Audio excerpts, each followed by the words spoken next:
Le millionnaire était toujours malade, jusqu'à ce que la femme de ménage lui révèle toute la vérité. Elle voulait seulement bien faire son travail, mais cet homme, toujours souffrant, était prêt à changer tout ce qu'elle pensait savoir. Manuela Mendoza poussait son chariot de ménage dans le couloir en marbre du manoir, situé dans la colonie Polanco, à Mexico. Elle travaillait comme femme de ménage dans cette immense maison depuis 3 mois et était toujours étonnée par la taille de l'endroit. Il y avait 15 chambres, 7 salles de bain, une bibliothèque qui semblait tout droit sortie d'un film et des jardins qui ne finissaient jamais. Le propriétaire, Ernesto Ramos, avait 31 ans et possédait une entreprise technologique. Manuela savait peu de choses sur lui, seulement qu'il était célibataire, renfermé et toujours malade. Depuis qu'elle avait commencé à travailler là-bas, Ernesto passait la plupart de son temps enfermé dans la chambre principale, toussant, souffrant de terribles maux de tête et d'une fatigue qui le clouait au lit des journées entières. « Bonjour, monsieur Ramos, dit Manuela en frappant à la porte de la chambre ce jeudi matin-là. Puis-je entrer pour faire le ménage ?» La voix rauque d'Ernesto résonna de l'intérieur. « Entre, Manuela, mais dépêche-toi, s'il te plaît. Je me sens très mal aujourd'hui. » Elle ouvrit la porte et trouva ce à quoi elle s'attendait déjà. Ernesto allongé sur un lit king size, la fenêtre fermée, les rideaux tirés et un air lourd qui collait à la peau. Il était pâle avec de profondes cernes sous les yeux et toussait d'une manière qui faisait mal rien qu'à l'entendre. « Vous êtes dans cet état depuis que je suis arrivé ici, remarqua Manuela en essuyant la table de chevet avec un chiffon. Vous n'allez pas mieux. Pas même d'un iota. Ernesto soupira de fatigue. J'ai déjà vu 4 médecins différents. Ils m'ont fait des analyses pour tout. Allergie, poumons, cœur, rien.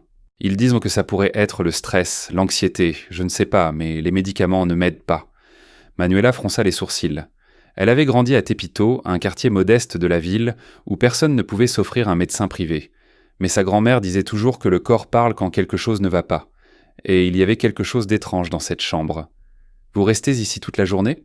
demanda-t-elle. « Presque toute la journée, répondit Ernesto, interrompu de nouveau par la toux. Je travaille au bureau le matin, mais je finis toujours par revenir ici. C'est le seul endroit où je peux me reposer. » Manuela regarda autour d'elle. La chambre était immense et luxueuse, mais sombre. La fenêtre était toujours fermée et l'air semblait stagnant. Elle remarqua que chaque fois qu'elle entrait là, elle sentait une odeur étrange, mi-humide, comme si quelque chose pourrissait. « Puis-je ouvrir la fenêtre ?» demanda-t-elle. Ernesto hocha la tête, n'ayant pas la force de discuter. Manuela écarta les lourds rideaux et ouvrit la fenêtre. Le soleil matinal entra comme une vague de chaleur, et l'air frais du jardin remplit la chambre. Elle prit une profonde inspiration de soulagement.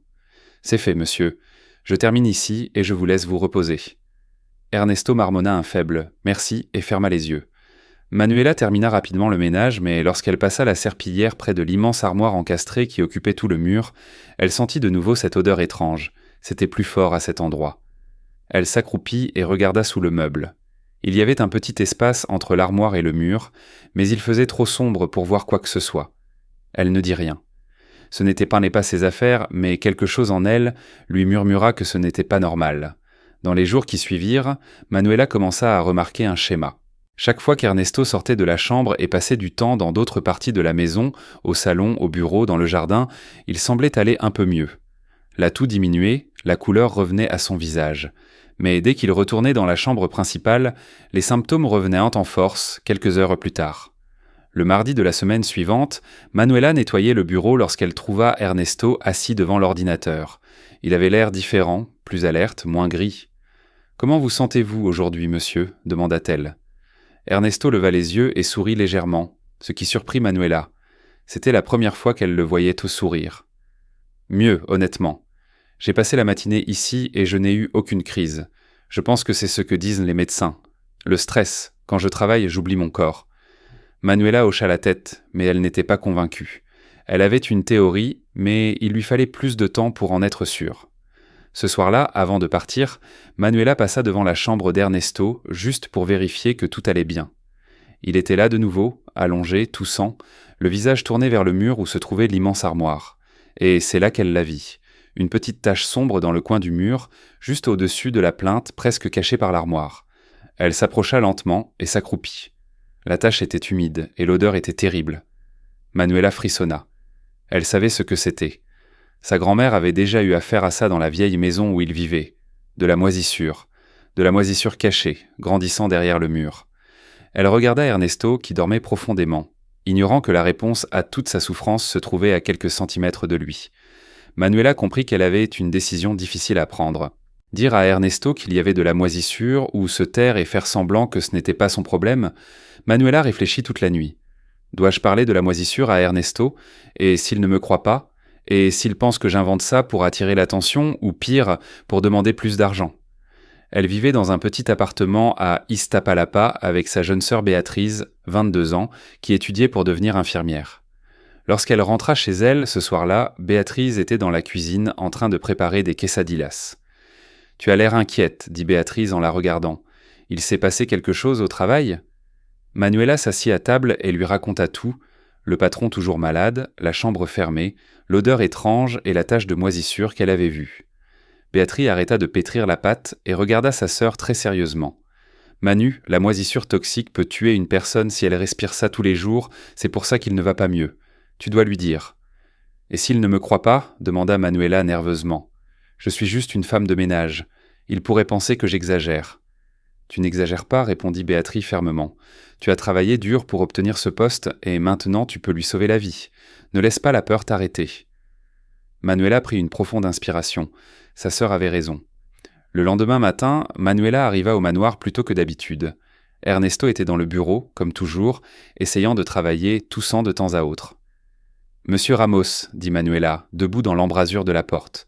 Puis-je vous parler ? C'est important. » Ernesto leva les yeux, surpris. Manuela ne demandait jamais à lui parler. Elle faisait toujours son travail en silence et partait. « Bien sûr, dit-il en désignant une chaise devant le bureau. Assois-toi. Que se passe-t-il » Manuela s'assit, les mains moites. Elle avait répété ce qu'elle allait dire dans le bus en venant au travail, mais maintenant, devant lui, les mots lui échappaient en « Je pense savoir pourquoi vous êtes malade », commença-t-elle lentement. Ernesto fronça les sourcils. « Comment ça ?»« La chambre, dit Manuela de sa voix la plus ferme. La chambre principale. Il y a quelque chose qui ne va pas là-bas. J'ai vu une tache sur le mur, près de l'armoire. C'est de la moisissure, monsieur. De la moisissure cachée. Et l'odeur, cette odeur lourde à l'intérieur, ce n'est pas normal. » Ernesto resta silencieux quelques secondes, traitant l'information, puis croisa les bras. « De la moisissure ?» répéta-t-il avec scepticisme. « Manuela, cette maison est neuve. Elle a été rénovée il y a 5 ans. Comment pourrait-il y avoir de la moisissure ?»« Je ne sais pas comment, monsieur, » répondit Manuela sans baisser les yeux. « Mais je sais ce que j'ai vu, et j'ai grandi dans une maison avec des problèmes d'humidité. Ma grand-mère a failli mourir à cause de la moisissure. Ses symptômes étaient les mêmes que les vôtres. Toux, fatigue, maux de tête, manque d'air. » Ernesto s'adossa à son siège, toujours incrédule, mais une étincelle de doute apparaissait maintenant dans ses yeux. « Et pourquoi penses-tu que c'est seulement dans la chambre ?» demanda-t-il. « Parce que vous n'êtes malade que lorsque vous êtes là-bas, » répondit Manuela avec assurance. « Quand vous passez la journée ici, au bureau ou dans le jardin, vous allez mieux. Mais vous retournez dans la chambre et vous recommencez à vous sentir plus mal. Je remarque cela depuis plusieurs jours. » Ernesto garda le silence, pensif. Il savait qu'elle avait raison sur ce point. Lui aussi avait remarqué cette tendance, mais il pensait que c'était une coïncidence. « D'accord, dit-il en se levant. Allons voir. » Ils montèrent l'escalier ensemble. Ernesto entra dans la chambre et Manuela le suivit. Elle se dirigea directement vers l'armoire encastrée et pointa le coin où elle avait vu la tache. « Ici, monsieur, regardez. » Ernesto s'accroupit et regarda attentivement. La tache était petite, presque invisible pour quelqu'un qui ne la cherchait pas, mais elle était là. Et quand il approcha son visage, l'odeur était inratable, humide et pourrie. Il recula, pâle. « Mon Dieu, murmura-t-il, comment n'ai-je jamais vu ça ? Parce que c'est caché derrière l'armoire, expliqua Manuela, et vous gardez les fenêtres fermées. La moisissure pousse dans les endroits sombres et humides sans ventilation. Cela ne fait qu'aggraver la situation. » Ernesto passa la main dans ses cheveux, sous le choc. « J'ai dépensé tant d'argent en médecins, examens, médicaments, et c'était là tout ce temps. » Il regarda Manuela et pour la première fois, elle vit dans ses yeux une véritable gratitude. « Tu m'as sauvé la vie, » dit-il d'une voix tremblante. « Sérieusement, si tu n'avais rien dit, j'aurais continué à vivre ici et à aller de plus en plus mal. » Il ne termina pas sa phrase, mais ce n'était pas nécessaire. Manuela sourit légèrement, soulagée. « J'ai juste fait ce qui était juste, monsieur. »« Appelle-moi Ernesto, » dit-il en tendant la main. « Et merci, sérieusement. » Manuela lui serra la main, sentant que quelque chose avait changé entre eux. Le jour même, Ernesto appela une entreprise spécialisée dans l'inspection de moisissures. Les techniciens arrivèrent le lendemain, cassèrent une partie du mur derrière l'armoire et trouvèrent dans ce que Manuela soupçonnait déjà. Il y avait une vieille fuite, causée par un tuyau percé dans la salle de bain du dessus. L'humidité s'était propagée dans le mur, et une moisissure toxique, Stachybotrys chartarum, y poussait. La plus dangereuse. Elle grandissait là depuis des mois. Le technicien expliqua à Ernesto que ce type de moisissure libère des spores qui attaquent le système respiratoire et peuvent causer tous les symptômes qu'il avait. Toux chronique, fatigue extrême, maux de tête, confusion mentale. Si vous aviez continué à dormir ici, dit le technicien, dans quelques mois, les dommages auraient pu être irréversibles. Ernesto regarda Manuela qui se tenait dans un coin de la chambre et secoua silencieusement la tête. Elle lui avait vraiment sauvé la vie. Les travaux d'élimination et de traitement durèrent 2 semaines. Pendant ce temps, Ernesto dormit dans une autre chambre, loin de la contamination, et pour la première fois, depuis des mois, il se réveilla sans toux, sans douleur, sans ce lourd brouillard dans la tête. Un matin, alors que Manuela nettoyait le salon, Ernesto descendit l'escalier avec un visage détendu. Il ressemblait à une toute autre personne. « Bonjour, dit-il en souriant. Tu sais qu'aujourd'hui, pour la première fois en 6 mois, je me réveille sans me sentir mal ?» Manuela lui répondit par un sourire. « C'est bien, Ernesto, vous le méritez. » Il s'arrêta au milieu du salon, comme s'il voulait dire quelque chose, mais ne savait pas comment commencer. « Manuela, je sais que tu es juste une employée ici, mais tu as fait pour moi plus que n'importe quel médecin, n'importe quel ami, n'importe quelle personne que j'ai payé pour m'aider, et je voulais te remercier sincèrement. » Manuela ne savait pas quoi dire. Elle ne s'attendait pas à une telle reconnaissance. Elle voulait juste faire ce qui était juste. « Vous n'avez pas besoin de me remercier, dit-elle doucement. « Si, répondit Ernesto, je veux faire plus que ça. Je veux t'augmenter. Si tu le souhaites, je peux t'aider à étudier, à te développer. Tu as un regard très attentif, Manuela. C'est rare. » Elle sentit ses yeux se remplir de larmes, mais les retint. « Merci. » C'était tout ce qu'elle put dire. Et à ce moment-là, Manuela comprit que parfois, faire ce qui est juste n'apporte pas de récompense immédiate. Mais quand elle arrive, elle change tout. Les semaines suivantes apportèrent un changement subtil mais important dans la routine du manoir. Ernesto n'était plus le propriétaire distant et malade, enfermé dans sa chambre. Il était de nouveau vivant. Il se promenait dans le jardin chaque matin, ouvrait les fenêtres, riait au téléphone lors de réunions de travail. Toute la maison semblait mieux respirer. Et Manuela remarqua que, petit à petit, Ernesto commençait à lui parler. Plus seulement des ordres polis ou des remerciements formels, mais de vraies conversations. Un jour, alors qu'elle arrosait les plantes sur le balcon, Ernesto apparut avec 2 verres de limonade fraîche. « Il fait chaud aujourd'hui, dit-il en lui en tendant un. « J'ai pensé que tu aimerais ça. » Manuela hésita, mais accepta. « Merci. » Ils restèrent là dans un silence confortable, regardant les jacarandas qui fleurissaient dans le jardin. Le ciel de Mexico était dégagé, ce qui était rare, et la lumière du jour dorait tout. « Tu as de la famille ici ?» demanda Ernesto à l'improviste. Manuela hocha la tête. « J'ai une sœur, Béatrice. Elle étudie pour être infirmière. Nous vivons ensemble à Iztapalapa, juste nous 2. »« Juste vous 2 ?»« Oui, nos parents sont morts quand j'avais 16 ans. Un accident de voiture. J'ai dû arrêter l'école pour travailler et m'occuper de Béatrice. Elle était encore petite. » Ernesto la regarda avec une expression de respect à laquelle Manuela ne s'attendait pas. « Tu as élevé ta sœur toute seule ?»« J'ai fait ce que j'ai pu, » répondit Manuela. « J'ai travaillé partout, dans une cantine, dans un magasin, dans une blanchisserie, jusqu'à obtenir ce travail ici. C'est le meilleur travail que j'ai eu. » Ernesto resta silencieux, pensif. « Je ne sais pas ce que c'est, avoua-t-il. J'ai grandi très différemment. Mes parents possèdent une chaîne de restaurants. Je n'ai jamais eu à m'inquiéter pour l'argent, la nourriture, rien. J'ai toujours eu un médecin privé, une école, une voiture, des voyages, et pourtant, il s'arrêta. Je me sentais perdu, tout le temps malade, je ne sais pas pourquoi, comme si la vie n'avait pas de sens. » Manuela l'observa en silence. Elle n'avait jamais pensé que quelqu'un qui avait tout pouvait encore se sentir vide. « Et maintenant, demanda-t-elle doucement, comment te sens-tu » Ernesto sourit, mais c'était un sourire triste. « Physiquement, beaucoup mieux. Beaucoup mieux. Mais il manque toujours quelque chose. Tu sais, c'est comme si je m'étais réveillé d'un cauchemar, mais je ne sais pas quoi faire maintenant que je suis réveillé. » Manuela ne savait pas quoi dire. Elle n'était pas psychologue, elle n'était pas thérapeute, mais elle connaissait la solitude et reconnaissait ce regard. « Peut-être as-tu besoin de plus que la santé ?» dit-elle prudemment. « Peut-être as-tu besoin d'un but ?» Ernesto la regarda avec surprise, puis rit, mais sans moquerie. « Tu as raison, dit-il, tu as toujours raison. » Ce week-end-là, Ernesto prit une décision qui le surprit lui-même. Il demanda à Manuela de lui montrer où elle vivait, où elle avait grandi. Il voulait comprendre sa vie, le monde d'où elle venait. Manuela resta perplexe. « Pourquoi » demanda-t-elle. « Parce que tu m'as sauvé » répondit Ernesto sincèrement, « et j'ai réalisé que je ne sais rien de toi. Je veux apprendre. » Le samedi matin, Ernesto monta dans sa voiture et alla chercher Manuela à Iztapalapa. Il n'était jamais allé dans cette partie de la ville. Les rues étaient étroites, pleines de stands de nourriture, d'enfants qui couraient, de musique à plein volume sortant des maisons. C'était bruyant, chaotique, vivant, comme cela ne le serait jamais à Polanco. Manuela l'emmena dans l'immeuble où elle vivait, un simple bâtiment de 4 étages à la peinture écaillée. Ils montèrent l'escalier jusqu'au 3e étage où les attendait Béatrice avec du café et des tamales. « Alors, c'est toi le fameux patron » dit Béatrice en souriant et en serrant la main d'Ernesto. « Ma sœur n'arrête pas de parler de toi. » Manuela rougit. « Bon, ça suffit. » Ernesto rit, détendu pour la première fois depuis longtemps. Il s'assit à la petite table de la cuisine et mangea les tamales que Béatrice avait préparés. C'étaient les meilleurs tamales qu'il ait jamais mangés de sa vie. « Où as-tu appris à cuisiner comme ça » demanda-t-il. « De ma grand-mère, répondit Béatrice. Elle vivait avec nous jusqu'à sa mort.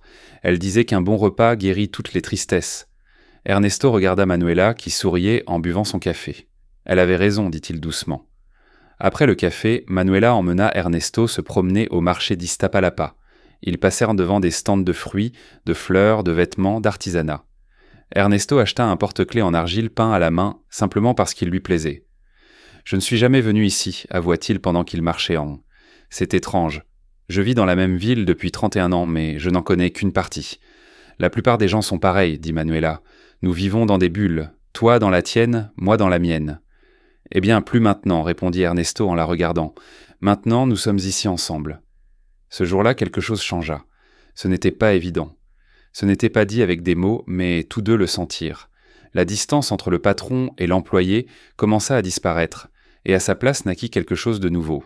Du respect, de la curiosité et peut-être le début d'une amitié impossible. Le lundi suivant, quand Manuela arriva au travail, elle trouva une enveloppe sur la table de la cuisine avec son nom. À l'intérieur, il y avait un mot écrit à la main « Manuela, merci de m'avoir montré ton monde. Je ne l'oublierai jamais. Ernesto ». Et à côté du mot se trouvait un bon pour un cours technique de gestion et d'administration dans une école privée. Tout était payé. Manuela tenait le papier avec des mains tremblantes. Elle n'avait jamais imaginé que quelqu'un investirait ainsi en elle. Pour la première fois depuis des années, elle sentit que l'avenir pouvait être différent. Mais elle ressentit aussi de la peur, car plus elle se rapprochait d'Ernesto, plus elle se posait la question. Que se passe-t-il quand la femme de ménage commence à ressentir quelque chose de plus pour le millionnaire ? Et elle savait qu'elle devrait tôt ou tard répondre à cette question. Manuela commença le cours de gestion 2 semaines plus tard. Les cours avaient lieu le soir après le travail, et elle rentrait chez elle morte de fatigue, mais avec des yeux brillants comme Béatrice ne l'avait pas vue depuis des années. « Tu es différente, lui dit Béatrice un soir, alors qu'elles dînaient toutes deux du riz aux haricots. Plus légère, plus heureuse. Manuela sourit mais baissa les yeux. « C'est le cours. J'apprends des choses que je n'aurais jamais pensé comprendre. Des feuilles de calcul, de l'organisation, de la gestion du personnel.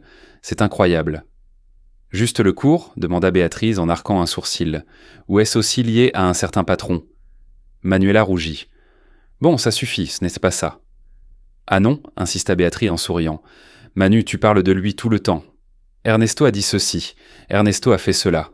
Je vois comment tu te comportes quand tu parles de lui. » Manuela soupira, posant sa fourchette.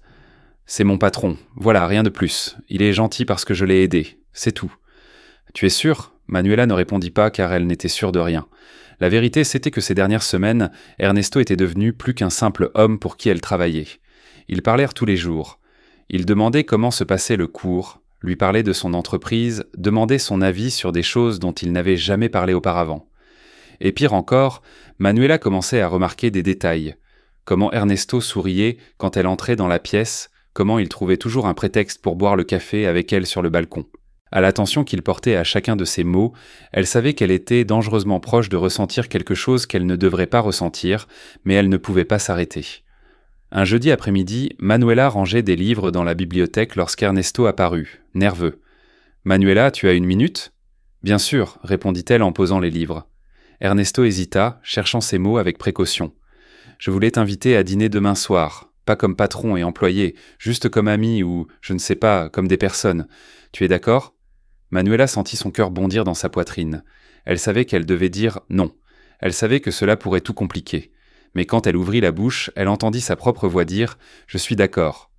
Le sourire qu'afficha Ernesto était si sincère que la poitrine de Manuela se serra. « Parfait, je passerai te prendre à 7 heures. » Le soir suivant, Manuela s'habilla avec la seule belle robe qu'elle possédait. Bleu marine, simple, mais qui lui allait trop bien. Béatrice l'aida à attacher ses cheveux et lui prêta du rouge à lèvres. « Tu es magnifique, dit Béatrice en souriant. Il ne pourra pas détacher ses yeux de toi. Arrête, c'est juste un dîner. Oui, bien sûr, continue de te dire ça. Ernesto arriva pile à 19 ans, conduisant lui-même la voiture. Il l'emmena dans un petit restaurant chaleureux à Coyoacán, loin des endroits chers et bondés de Polanco. C'était un lieu calme avec des tables en bois, éclairées à la bougie et avec de la musique live. « Comment as-tu trouvé cet endroit » demanda Manuela, impressionnée. « J'ai cherché, avoua Ernesto en souriant. Je voulais quelque chose de spécial mais pas prétentieux, quelque chose qui te correspondrait. » Ils commandèrent du mole poblano et des enchiladas et discutèrent pendant des heures.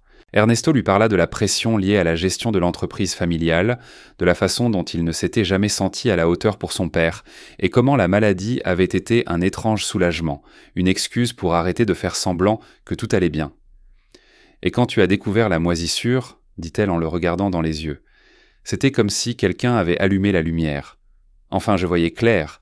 Et ce n'était pas seulement à cause de la maladie, c'était à cause de tout, de la façon dont je vivais mal. » Manuela écoutait, touchée, et demanda alors « Que veux-tu faire ?»« Je veux vivre pour de vrai, » répondit Ernesto. « Je veux travailler sur quelque chose qui en vaut la peine. Je veux être entouré de gens qui me font me sentir vivant. » Il s'arrêta puis ajouta « De gens comme toi. » Manuela sentit son cœur brûler. Elle ne savait pas quoi dire. « Ernesto, je sais, » commença-t-elle. « Je sais que c'est compliqué, » l'interrompit-il doucement. « Je sais que tu travailles pour moi, qu'il y a une différence de classe, tout ça, mais je ne peux pas faire semblant de ne rien ressentir. Tu as changé ma vie, Manuela, et pas seulement parce que tu as découvert le problème de moisissure, mais parce que tu m'as montré qu'il y a une autre façon de vivre, une façon plus authentique. » Manuela prit une profonde inspiration. Elle voulait répondre, mais les mots ne sortaient pas. Parce qu'elle aussi ressentait, elle ressentait trop de choses. « J'ai besoin de réfléchir, » dit-elle finalement d'une voix tremblante. Ernesto hocha la tête respectueusement. « Bien sûr, sans pression. Je voulais juste que tu le saches. » Ils retournèrent à la maison en silence, mais ce n'était pas un silence lourd. C'était un silence plein de possibilités, de questions sans réponse, de timides espoirs. Quand Ernesto se gara devant son immeuble, Manuela se tourna vers lui. « Merci pour la soirée, dit-elle. »« Pour moi aussi, c'était des spéciales, » répondit Ernesto. Elle sortit de la voiture, mais avant de fermer la porte, elle se retourna à nouveau. « Le sont sûr. » Ernesto, « Oui. » « Je ressens la même chose, » dit-elle rapidement avant que son courage ne s'épuise. « Je ne sais pas ce que ça signifie ni si ça va marcher, mais je le ressens. » Et sans attendre de réponse, elle ferma la porte et courut monter l'escalier, le cœur battant si fort qu'elle pouvait à peine respirer. « Dis-moi, depuis quelle ville et quel pays regardes-tu cette vidéo ? Je lirai tous les commentaires. » Cette nuit-là, Manuela ne put dormir, car pour la première fois depuis longtemps, elle sentit que la vie pouvait surprendre et que, peut-être, juste peut-être, elle méritait aussi d'être heureuse. Les jours suivants furent étranges. Manuela continuait de travailler au manoir, mais maintenant, il y avait une tension dans l'air, pas inconfortable, mais électrique. Ernesto respectait son espace, mais ses regards disaient non tout. Et Manuela, malgré la peur, ne pouvait ignorer ce qu'elle ressentait. Une semaine après le dîner, Béatrice croisa sa sœur dans la cuisine. « Manu, tu dois te décider. Soit tu t'y engages complètement, soit tu arrêtes de souffrir, mais être à moitié va te détruire. » « Je sais, » admit Manuela avec fatigue. « Mais c'est compliqué, tu vois. Il a de l'argent. Je suis femme de ménage. Le monde n'accepte pas ça. » « Et depuis quand tu te soucies de ce que pense le monde ?» rétorqua Béatrice. « Tu as passé ta vie à faire ce que tu devais faire. Tu t'es occupé de moi, tu as travaillé jusqu'à l'épuisement. Quand feras-tu quelque chose pour toi ?» Les mots de Béatrice tournèrent dans la tête de Manuela pendant plusieurs jours. Et c'est un samedi après-midi, alors qu'elle nettoyait le jardin du manoir, qu'Ernesto apparut avec un visage sérieux. « Manuela, je dois te parler. » Elle lâcha le tuyau d'arrosage et le suivit sur le balcon. Il semblait nerveux et cela l'inquiétait. « Que se passe-t-il » Ernesto prit une profonde inspiration. « Demain, mes parents viennent dîner ici. Ils veulent te rencontrer ?» Manuela écarquilla les yeux. « Me rencontrer ? Pourquoi ? » « Parce que je leur ai raconté, » dit Ernesto directement. « Je leur ai raconté que tu as découvert le problème de moisissure, que tu m'as sauvé la vie et que tu es importante pour moi. » Manuela sentit ses jambes flageoler. Ernesto, je ne sais pas, ça fait peur. Je sais, l'interrompit-il doucement, mais je ne veux plus le cacher. Je ne veux pas continuer à faire semblant que tu es juste une employée, parce que tu ne l'es pas. Tu es la personne qui m'a réveillé à la vie. Je veux que le monde entier le sache, à commencer par ma famille. Manuela était en conflit. Une partie d'elle voulait fuir, se protéger, mais l'autre, cette partie qui avait toujours été courageuse, qui s'était toujours battue, voulait rester. « D'accord, dit-elle d'une voix ferme. J'irai. » Le dîner fut tendu dès le début. Les parents d'Ernesto, Doña Silvia et Don Raoul étaient des gens élégants et formels. Ils arrivèrent dans une voiture importée, vêtue de vêtements coûteux, et regardèrent Manuela avec un mélange de curiosité et de méfiance. Pendant le repas, Doña Silvia posa des questions polies mais tranchantes. « Alors, Manuela, depuis combien de temps travailles-tu ici ?»« 3 mois, madame. Et avant ça ?»« J'ai travaillé à différents endroits, dans une cantine, dans un magasin, dans une blanchisserie. » Doña Silvia hocha la tête, mais le sourire n'atteignit pas ses yeux. « Comme c'est louable, et ta famille ? » ?»« Juste ma sœur et moi. Nos parents sont morts quand nous étions jeunes. » La table se tut un instant. Puis Don Raoul prit la parole. « Ernesto nous a dit que c'est toi qui as découvert le problème dans sa chambre, que tu lui as sauvé la vie. »« J'ai simplement fait ce que n'importe qui d'autre aurait fait, » répondit modestement Manuela. « Tout le monde n'aurait pas eu la sensibilité pour le remarquer, » poursuivit Don Raoul. Et pour la première fois, il y avait dans sa voix quelque chose qui ressemblait à du respect. « Tu as un très bon œil, c'est rare. » Ernesto regarda son père avec surprise. C'était la première fois que Don Raoul reconnaissait quelque chose de bon chez Manuela. Mais Doña Silvia n'était pas convaincue. Plus tard, après le dîner, alors qu'Ernesto allait à la cuisine, Manuela entendit sa voix depuis le salon. « Ernesto, c'est une fille charmante, mais tu dois être réaliste. Elle vient d'un monde complètement différent du nôtre. Cela va causer des problèmes. »« Des problèmes pour qui, maman ?» répondit Ernesto fermement. « Pour vous ou pour moi ?»« Pour tout le monde, » insista Doña Silvia. « Les gens vont parler, vont juger, et tu sais comment fonctionne le monde. »« Je me fiche de ce que disent les gens, » répondit Ernesto en haussant le ton. « J'ai passé des mois à penser que j'allais en mourir, et ce n'est pas un médecin coûteux qui m'a sauvé, ni un ami de notre classe sociale, c'est elle. Si ce n'était pas pour elle, je ne serais pas là. Alors, avec tout mon respect, maman, je la choisis, elle. » Manuela sentit ses yeux se remplir de larmes. On ne l'avait jamais défendue ainsi. Plus tard, après le départ des parents d'Ernesto, il la trouva assise dans le jardin, regardant le ciel étoilé. « Désolé pour ça, » dit-il en s'asseyant près d'elle. « Tu n'as pas à t'excuser, » répondit Manuela. « Ta mère a raison sur certains points. Le monde va juger. »« Et alors ?» dit Ernesto en la regardant. « Qu'il juge. Je ne vais pas vivre ma vie en essayant de plaire à des gens qui n'ont pas d'importance. » Manuela se tourna vers lui et vit dans ses yeux ce qu'elle n'avait jamais vu auparavant. De l'assurance. « Tu es sûr de ça ?» demanda-t-elle doucement. « Sûr de moi ?»« Sûr, » répondit Ernesto sans hésitation. « Tu es la personne la plus authentique que j'ai jamais rencontrée. Je ne veux pas perdre ça. » Manuela prit une profonde inspiration, et alors pour la première fois, elle mit sa peur de côté. « Je ne veux pas non plus, » dit-elle en souriant. Ernesto lui prit la main, et ils restèrent là en silence, sentant le poids et la légèreté de ce moment. Dans les mois qui suivirent, Manuela continua de travailler au manoir, mais maintenant en tant qu'assistante personnelle d'Ernesto, aidant à gérer la maison et ses projets. Elle termina son cours de gestion et commença à étudier l'administration des affaires. Béatrice obtint son diplôme d'infirmière et décrocha un emploi dans un hôpital du quartier Rosa. La vie ne devint pas parfaite. Il y avait toujours des regards critiques, des commentaires malveillants de certaines personnes, mais Ernesto et Manuela apprirent à ne pas y prêter attention. Ils construisirent quelque chose de solide, basé sur le respect, la gratitude et un amour véritable.